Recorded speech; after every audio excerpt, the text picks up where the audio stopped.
All right, guys, I screwed up, and I want to say first and foremost, this is not x-naut's fault. Hey guys, welcome back to the hangar. It is a beautiful day in Arizona. When I say beautiful, I mean it's 110 degrees and this thing is a toaster oven. Anyways, we are installing some awesome parts from x-naut to get some avionics inside of this airplane.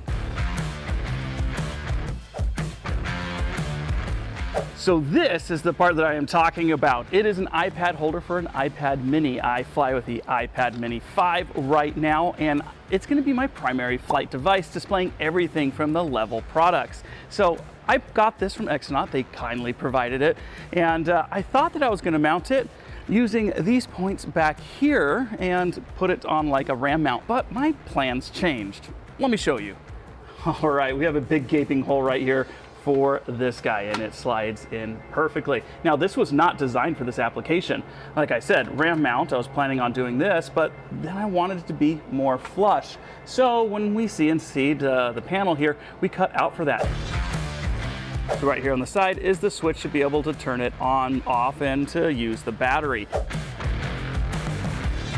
But I wanted to use this inside of the end because x-naut provided it for us very kindly, and I actually like the airflow that goes through this versus some of the other things that I've seen on the market that cost substantially more money. So I decided to make this work. And to make it work, I have to be able to access this switch.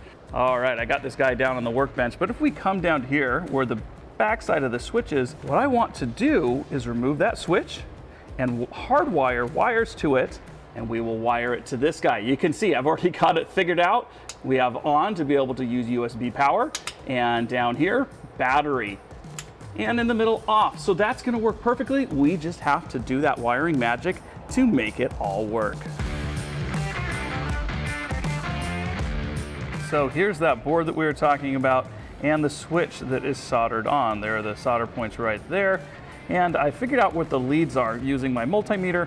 And so we're gonna have power coming in, power going out to the different settings. So 4 wires need to be soldered to this guy with enough length to do what I need to do.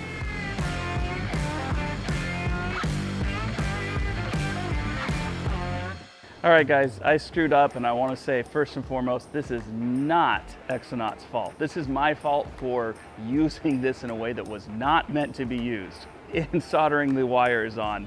I got it to work. Everything was working great, but I didn't like my solder joints, and so I redid them, and upon redoing them, I accidentally broke this little board.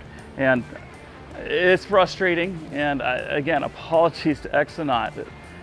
They make a good product, and it worked fantastic. I was just trying to use it in a way that wasn't meant to be used. So I still want to use it because x-naut sent it to me, and I don't want to let them down. So I am going to hardwire this to the airplane, and I think I've got it worked out inside of my head, and I'm going to go ahead and use one of these guys.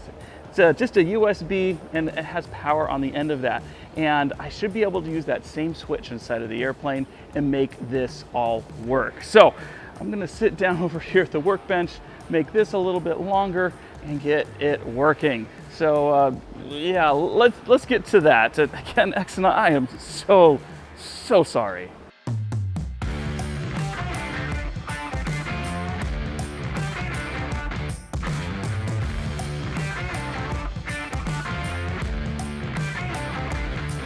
All right, hardwire modification done.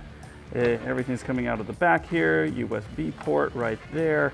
We got the rest of the power connectors. So let's go ahead and test this real quick. Got to grab a battery. All right, I tied this guy up here on that because this is a short little cable. So if we plug this guy in, make sure he's turned on. Okay, I'm not sure which cable is going to do this, but if I just, there we go. Fans are working perfectly. Let's get this installed.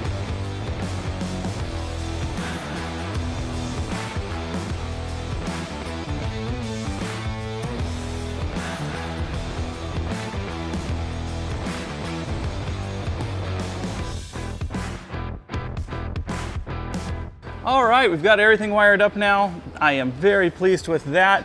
Now, another thing that x-naut gave me was this guy right here, and this is a specialty cable, and if we come around front, it plugs into the iPad, If we go around back, it's supposed to plug into the other side over here to give power to the things that no longer are there because I'm an idiot. Regardless, thank you xnaut for sending this one over. I'm probably gonna pass that one along because all I need now is a USB Type-C to Lightning right angle connector, and that'll work perfectly for me. So yeah, I wasn't expecting on breaking it when I did this, so this is a USB-C over there and a USB-A right here. But let's go ahead and see if this bad boy is all working. It should be. Go master switch on, avionics on, and if I come down here and switch this to on, there we go. And that's gonna be it for this video. I wanted to give a huge thank you again to xnaut for sending that guy over. And again, so sorry that I broke it. I really didn't mean to, but we got it working anyways because it was still a good unit. It's just functioning a little bit differently. And if I didn't break it, I have a couple other functionalities inside of that as well. But you should definitely check out xnaut online. They've got a lot of different products for all kinds of different iPads and other things that you can make use of inside of your cockpit. Anyways, again, that's it for this video. If you liked it, please go ahead and give it a like and share it with your friends. This is an awesome project. I'm having so much fun doing it and I'm really enjoying bringing you guys along with me. So as always, share aviation wherever you can and we'll see you in the next one. Wanted to show you guys just how easy this is to get in and out. So out and in. Oh, this is exciting.